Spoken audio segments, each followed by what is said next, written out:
જે આજનો લેક્ચર જે છે એમાં today we will discuss about the mechanical properties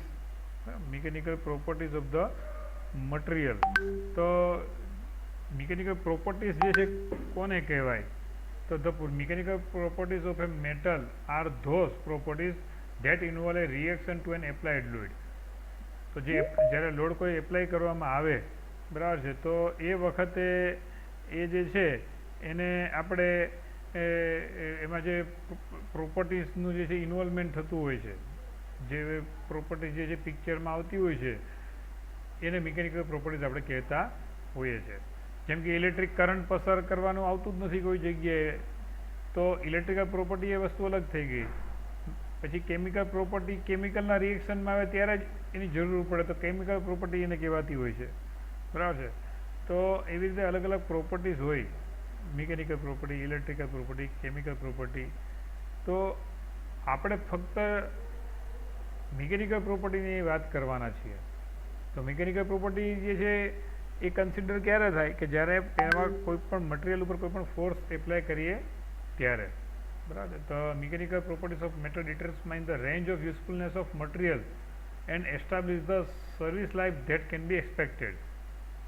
આપણે કોઈ પણ મિકેનિકલ જે છે એ કોમ્પોનન્ટ જે છે એમાં એ કેટલો સમય ચાલશે, બરાબર, એ કેટલો સમય સર્વિસ આપશે, એનો આધાર જે છે એ મિકેનિકલ પ્રોપર્ટી પર રહેલો છે. Mechanical properties are also use to help the classify and identify the material. મટીરિયલનું ક્લાસિફિકેશન કરવું હોય તો એના માટે પણ જે છે મિકેનિકલ પ્રોપર્ટીઝ જે છે એ જાણવી અને જરૂરી છે, સમજવી અને જાણવી. તો મટીરિયલનું ક્લાસિફિકેશન કરવું હોય અથવા જે છે કે મટીરિયલને આઈડેન્ટિફાઈ કરવું હોય અથવા મટીરિયલનું સિલેક્શન કરવું હોય. સિલેક્શન મીન્સ કે જે છે આપણે એન્જિન જે છે, એન્જિનનું મટીરિયલ સિલેક્ટ કરવું હોય, એ એન્જિન પછી ધારો કે ઓટોમોબાઈલ સેક્ટરમાં કોઈ પર્ટિક્યુલર વ્હીકલ માટે કરવું હોય એને એન્જિનનું મટીરિયલ, કે જે પ્લેન જે છે એમાં જે એન્જિન હોય એનું મટીરિયલ સિલેક્ટ કરવું હોય, તો બંને વસ્તુ અલગ થઈ ગઈ. તો આપણે કઈ રીતે અલગ પડે? તો જ્યારે પ્લેનના મટીરિયલની વાત કરીએ તો એમાં મટીરિયલ મજબૂત હોવું જોઈએ અને વજનમાં હલકું પણ હોવું જોઈએ, કારણ કે પ્લેનને ઊંચે ઉડવાનું છે, બરાબર છે, એને આકાશમાં ઊંચે ઉડવાનું છે, તો વજનમાં હલકું પણ હોવું જોઈએ. જ્યારે એ કન્સ્ટ્રેન્ટ આપણને જે છે ગ્રાઉન્ડ વ્હીકલ માટે લાગુ પડતો નથી એટલો, બરાબર છે. તો it depends on the application, કેવા પ્રકારની આપણી જરૂરિયાત છે એના આધારે આપણે મટીરિયલને સિલેક્ટ કરવું પડે. પણ એના માટે આપણે ખબર હોવી જોઈએ કે કયું મટીરિયલ હલકું છે, મજબૂત છે, બરાબર છે. તમારામાંથી ક્રિકેટની ટીમ સિલેક્ટ કરવાની હોય તો મને ખબર હોવી જોઈએ કે કોણ સારો બોલર છે, બોલિંગ કરી શકશે, કોની સારી ફિલ્ડિંગ છે, બરાબર છે, કોણ બેટ્સમેન છે, કોણ વિકેટ કીપરમાં ચાલશે. અને કેટલાક એવા પણ હોય મારી જેવા તો જે ખાલી પબ્લિકમાં તાળીઓ પાડવા માટે જ ચાલે, એકેયમાં ના ચાલતા હોય. તો એ સિલેક્શન ક્યારે થાય કે જ્યારે આપણે બધી કેરેક્ટરિસ્ટિક જે છે બધાની જાણતા હોય ત્યારે, બરાબર છે. સારી બોલિંગ કોને કહેવાય એ પણ મને ખબર હોવી જરૂરી છે, અને સારો બોલર કોણ છે એ પણ ખબર હોવી જોઈએ તમારામાંથી. સારી બેટિંગ કેવી હોવી જોઈએ એ પણ ખબર હોવી જોઈએ, ને એવી બેટિંગ તમારામાંથી કોણ કરે છે એ પણ ખબર હોવી જોઈએ, બે ખબર હોવી જોઈએ, બરાબર છે. સારો બેટ્સમેન કેવો હોવો જોઈએ ખબર હોય, પણ તમારામાં એવો કોણ છે એ ખબર ન હોય તો સિલેક્શન ના થાય, બરાબર. તો તમારામાં કોઈક સારો બેટિંગ કરતો હોય પણ એ ખરેખર સારી બેટિંગ એ હું ગણતો હોઉં પણ હોય નહીં તોય નકામું.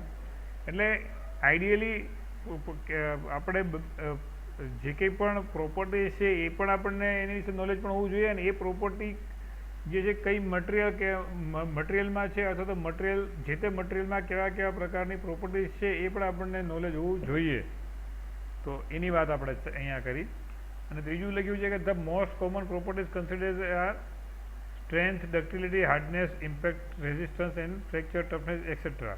ઘણા બધા પ્રકારની મિકેનિકલ પ્રોપર્ટી જે છે એની જે આપણે વાત આગળ એ જોવાના છીએ. તો કહેવાનો મતલબ કે મિકેનિકલ પ્રોપર્ટીઝ એ જાણવી ખૂબ જરૂરી હોય છે. કોઈ પણ આપણે પ્રોડક્શન ચાલુ કરીએ તો એ પ્રોડક્શન ચાલુ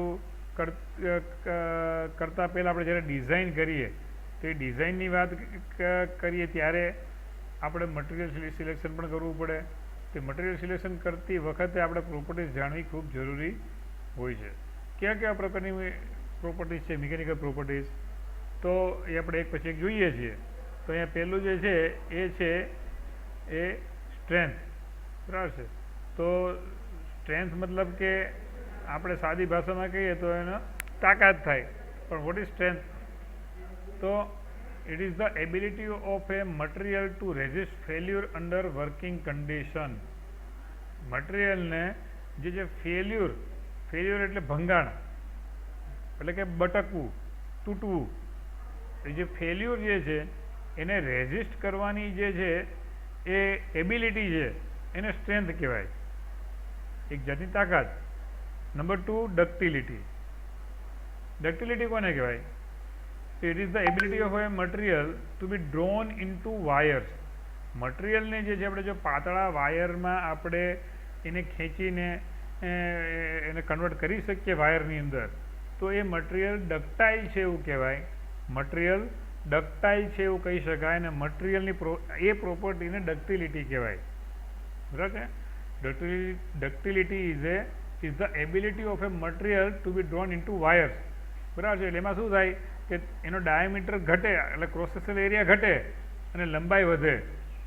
increase in length and decrease in cross sectional area, બરાબર છે. અને એમાં શું કરવું પડે? ખેંચાણ આપવું પડે. આપણે મટીરિયલને લાંબુ કરવું હોય કે લેન્થ વધારવું હોય, ક્રોસ સેક્શનલ એરિયા ઘટાડવો હોય, તો આપણે એમાં ટેન્સાઇલ ફોર્સ એપ્લાય કરવો પડે. ત્યાર પછીની પ્રોપર્ટી છે મેલિએબિલિટી. મેલિએબિલિટી કોને કહેવાય? તો it is the property of a material to be hammered into thin sheet. એટલે કે મટીરિયલને દબાણ આપીને પાતળી શીટમાં જો કન્વર્ટ કરી શકાય, કે જેમાં આપણે કોમ્પ્રેસિવ ફોર્સ આપીએ, બરાબર છે. ઘરમાં જે છે રોટલી ને પૂરી જે છે એ જ્યારે વણાતી હોય તમે જોયું હશે કે એનો જે પેલા જે લોટ હોય એમાંથી જે એને આપણે સાદી ભાષામાં ઘણા લુયો કહેતા હોય છે, લોટ જે બાંધેલો હોય એ ગોળ હોય, પછી એના પર દબાણ આપીને શું થાય? તો એનો જે પાતળી જે છે એ એક થીન લેયરમાં જે છે એનો ક્રોસ સેક્શનલ એરિયા વધે છે, બરાબર છે. પણ એમાં દબાણ આપવું પડે છે. તો એવી રીતે મટીરિયલ ઉપર દબાણ આપીને એમાંથી પણ જે પાતળી શીટ જો એ આપણે મેળવી શકાતી હોય, બધા મટીરિયલમાં આવું શક્ય નથી, પણ જે મટીરિયલમાં આવું શક્ય છે એ મટીરિયલને મેલિએબલ મટીરિયલ કહેવાય, અને એ પ્રોપર્ટીને મેલિએબિલિટી કહેવાય.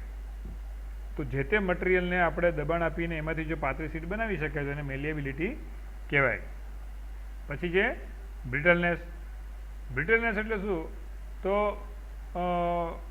Absence of ductility. It is the absence of ductility, કે જેમાં ડક્ટિલિટી જે છે એ ન હોય. એ આ ડક્ટિલિટી અને બ્રિટલનેસ બે છે ને વિરુદ્ધ ગુણધર્મ છે, પ્રોપર્ટી છે, બરાબર છે. બંને એ ઓપોઝિટ જે છે એ પ્રોપર્ટી છે, કે જ્યારે મટીરિયલની અંદર એ ડક્ટિલિટી ન હોય ત્યારે જે બ્રિટલ હોય, મતલબ કે એ સોફ્ટ ન હોય, તૂટી જાય. સૌથી વધારે જે બ્રિટલ મટીરિયલ જેમાં એક ગણાય છે કાચ. કાચને તમે જે છે બેન્ડ વાળવા જાઓ તો બેન્ડ એને વળી જ ન શકે, એ બટકી જાય, બરાબર છે. તો એ બ્રિટલનેસ છે, બરાબર છે. તો મટીરિયલ ઉપર જ્યારે દબાણ આપવામાં આવે તો મટીરિયલ જે છે ફેલ થઈ જાય, એટલે કે તૂટી જાય, વિધાઉટ જે છે એમાં કોઈ પણ જાતનું બેન્ડિંગ કે એમાં ડિસ્ટોર્શન થયા વગર, બરાબર છે. વોર્નિંગ એટલે કે એમાં કોઈ જાતનું કંઈ વળાક કે એવું કંઈ થતું નથી. ત્યાર પછીની પ્રોપર્ટી છે ઇલાસ્ટિસિટી. ઇલાસ્ટિસિટી એટલે શું? The property of a material that returns into original shape after stress અથવા તો removal of force. When we apply external force on any material, the shape or size may change.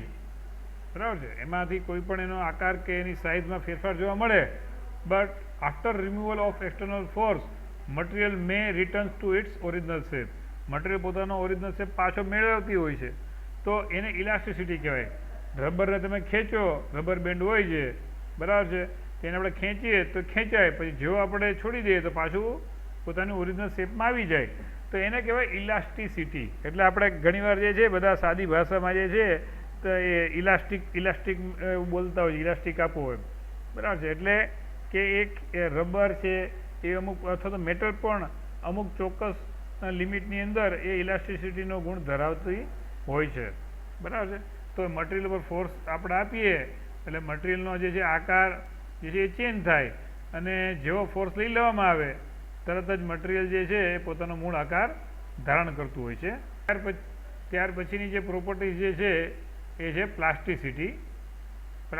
જેમ elasticity, જેમ આપણે આગળ વાત કરી કે ડક્ટિલિટી અને બ્રિટલનેસ બે ઓપોઝિટ જે છે એ પ્રોપર્ટી છે, એ જ રીતે ઇલાસ્ટિસિટી અને પ્લાસ્ટિસિટી પણ બંને ઓપોઝિટ પ્રોપર્ટીઝ છે. એટલે જ્યાં ઇલાસ્ટિસિટી જે હોય, બરાબર છે, તો એમાં મટીરિયલમાં શું થતું જોવા મળે તો કે મટીરિયલ ઉપર ફોર્સ જે છે એ રિમૂવ કરીએ તો પોતાનો મૂળ આકાર પાછો ધારણ કરે. જ્યારે પ્લાસ્ટિસિટીમાં શું હોય છે તો કે પ્લાસ્ટિસિટીમાં આપણે મટીરિયલ જે છે એના પર દબાણ આપીએ એટલે એનો આકાર ચેન્જ થાય. But if we remove external load but then material will not regain its original shape. Material પોતાનો મૂળ શેપ પાછો મેળવશે નહીં. એનો મતલબ કે permanent deformation will takes place over there in the material. જે આકાર આપણે આપ્યો હોય, બરાબર છે, એ જે આકાર આપણે જે ફોર્સ આપતી વખતે જેમાં ચેન્જ થયો હોય શેપમાં એ કાયમ રહે. એને કહેવાય પરમનન્ટ ડિફોર્મેશન, બરાબર છે. ડિફોર્મેશનના પણ બે પ્રકાર છે.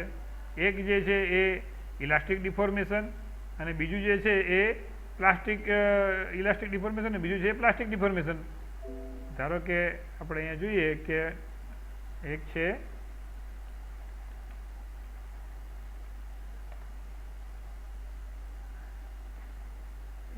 એકને કહેવાય ઇલાસ્ટિક ડિફોર્મેશન, પહેલા નંબરનું ડિફોર્મેશન છે, બરાબર છે, આને એ ઇલાસ્ટિક ડિફોર્મેશન થયું. અને જે બીજા નંબરનું જે ડિફોર્મેશન જે છે એ જે છે એને કહેવાય પ્લાસ્ટિક ડિફોર્મેશન. તો બે પ્રકારના જે અહીંયા હું જો ઇલાસ્ટિસિટીમાં આપણે એવું સમજ્યા કે ઇલાસ્ટિસિટીમાં ફોર્સ આપવાથી મટીરિયલનો આકાર બદલાય. આકાર બંનેમાં બદલાય, ઇલાસ્ટિક મટીરિયલ હોય કે પ્લાસ્ટિક મટીરિયલ હોય.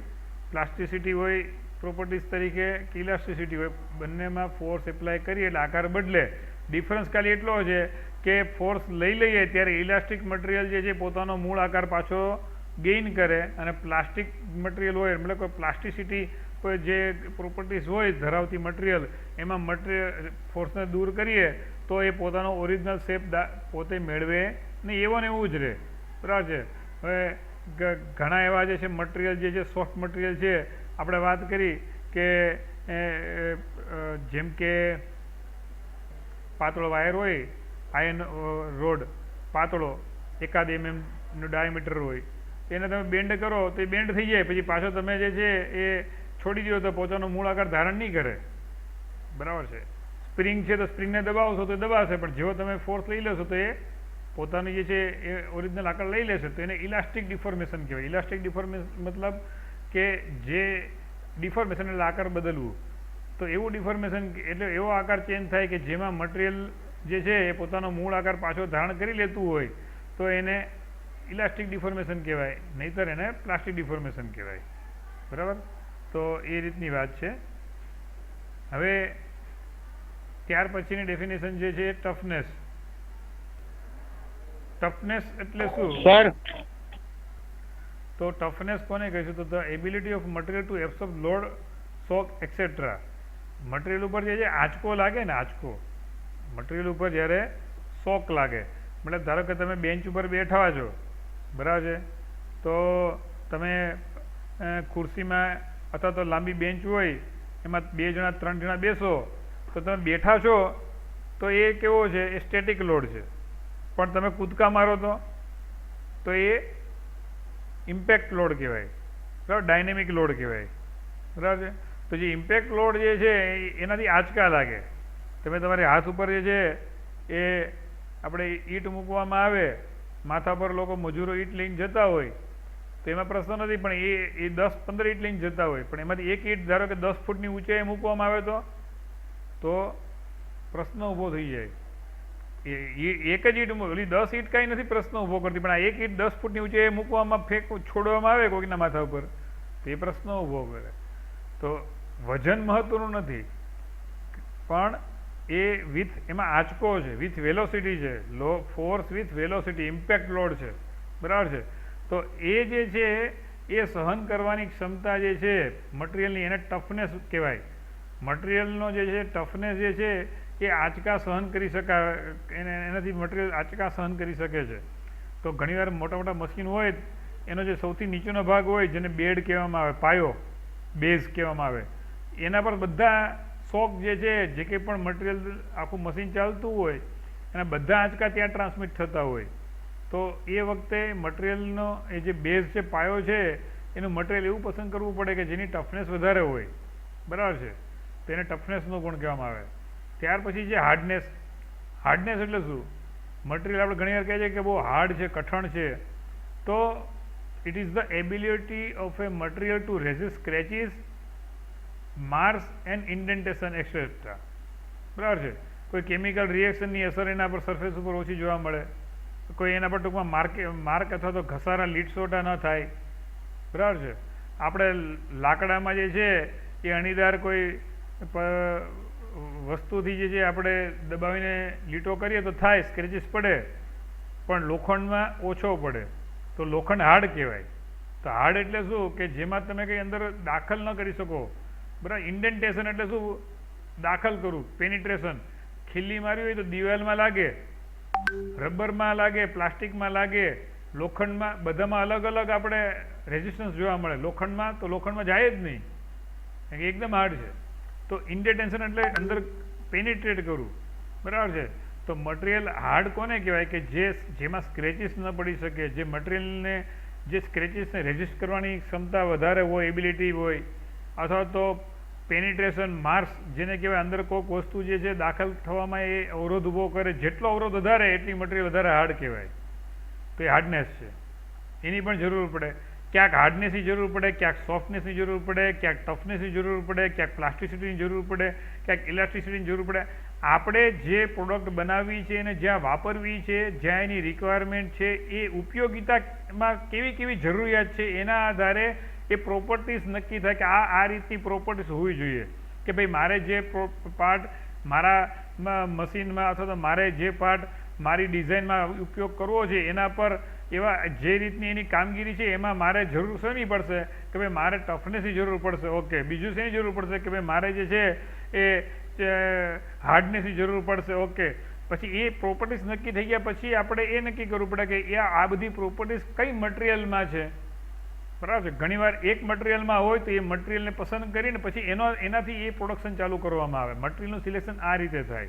પણ ઘણીવાર એક જ મટીરિયલમાં બધા ગુણ ન હોય તો મેક્સિમમ જેમાં આવતા હોય એને પસંદ કરવામાં આવે. અને ઘણીવાર કોમ્પોઝિટ મટીરિયલ, એકથી વધુ મટીરિયલને ભેગી કરીને કોઈક નવી મેટલ, એલોય મટીરિયલ જેને કહેવામાં આવે, એલોયસ મેટલ, એ તમને જે છે MSMTમાં પણ કદાચ આવી ગયું છે. તો એ એકથી વધારે મટીરિયલના કોમ્બિનેશનથી પણ આપણે આપણી જરૂરિયાત એ પૂરી કરવામાં આવતી હોય છે. તો આ રીતે મટીરિયલની પ્રોપર્ટીની અગત્યતા છે. ત્યાર પછીની પ્રોપર્ટી જે છે મશીનેબિલિટી કોને કહેવાય? તો કેટલું ઇઝીલી મટીરિયલ ઉપર જે છે આપણે એ મશીનિંગ કરી શકીએ છીએ, મટીરિયલને કટ કરી શકીએ છીએ, એને જે છે આપણે આકાર ચેન્જ કરી શકીએ છીએ. તો the property of a material that can be set by hammering, pressing, rolling etcetera, અથવા તો એના પર મશીનિંગ કરી શકીએ, એટલે કે મટીરિયલને કટ કરી શકીએ છીએ કેટલી ઇઝીલી, એને આપણે કહેવાય છે મશીનેબિલિટી. ત્યાર પછી છેલ્લી બે પ્રોપર્ટી છે સ્ટીફનેસ અને રેઝિલિયન્સ. હવે સ્ટીફનેસ કોને કહેવાય? તો ability of a material to resist elastic deformation. મટીરિયલને ઇલાસ્ટિક ડિફોર્મેશન જે છે એ થવા જ ન દે, ટૂંકમાં એટલું એ સોફ્ટ ન હોય, બરાબર છે. ડિફોર્મેશન એનું ડિફિકલ્ટ હોય તો મટીરિયલને જે છે એ સ્ટીફનેસ એને કહેવાય, અથવા તો આપણે એને કહેવાય ને કે મટીરિયલ રિજિડ છે, રિજિડિટી કહેવાય, એવું પણ કહી શકીએ. તો એ મટીરિયલનો ગુણ ધરાવે છે. રેઝિલિયન્સ કોને કહેવાય? કે ઇલાસ્ટિક રેન્જ હોય. ઇલાસ્ટિક રેન્જની અંદર જે મટીરિયલ જે છે એ રેઝિસ્ટ કરે ડિફોર્મેશનને, આકાર બદલવાને રેઝિસ્ટ કરે, પણ ઇલાસ્ટિક રેન્જથી વધારે ફોર્સ આપવામાં આવે એટલે કે પ્લાસ્ટિક રેન્જ. ઇલાસ્ટિક રેન્જ પછી બીજો કયો ફોર્સ આવે? રેન્જ આવે પ્લાસ્ટિક રેન્જ, બરાબર છે.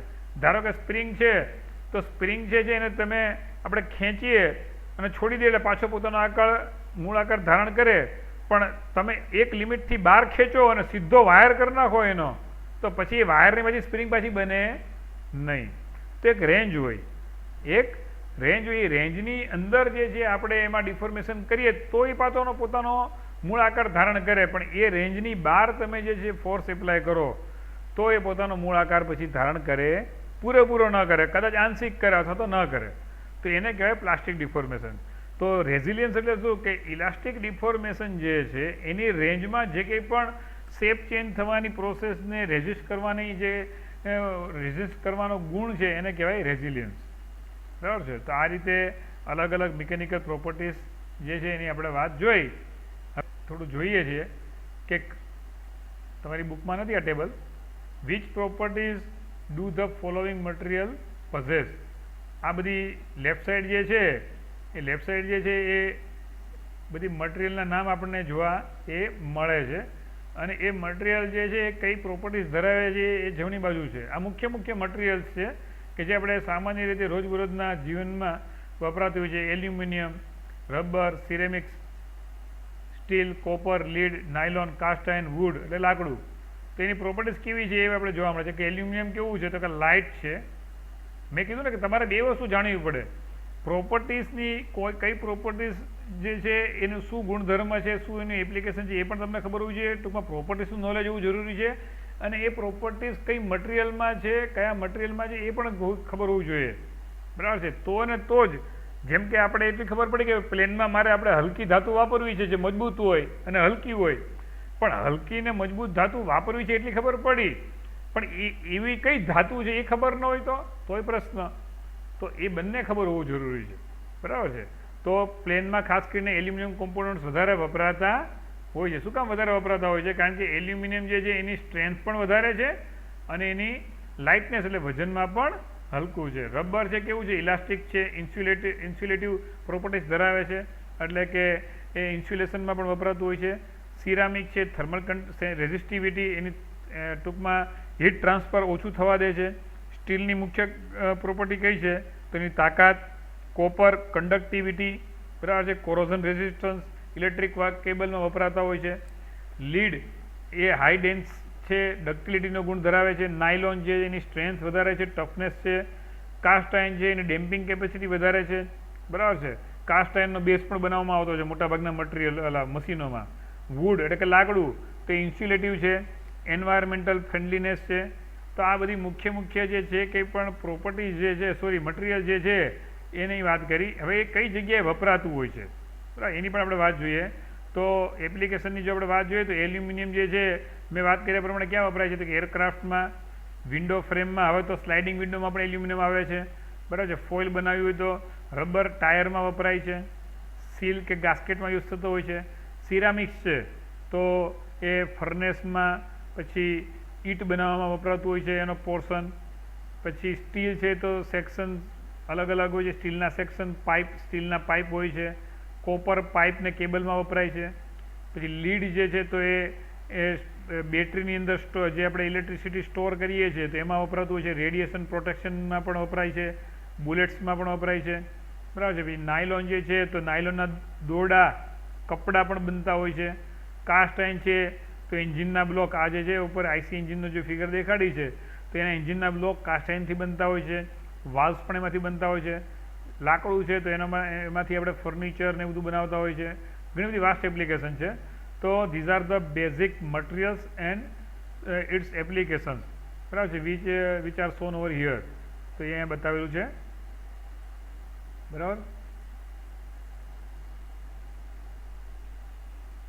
મુખ્ય મટીરિયલ, એની પ્રોપર્ટીઝ, મિકેનિકલ પ્રોપર્ટીઝ કઈ કઈ હોય, કયા મટીરિયલમાં કઈ કઈ પ્રોપર્ટી છે અને શું એની એપ્લિકેશન છે એના વિશે આપણે વાત કરી.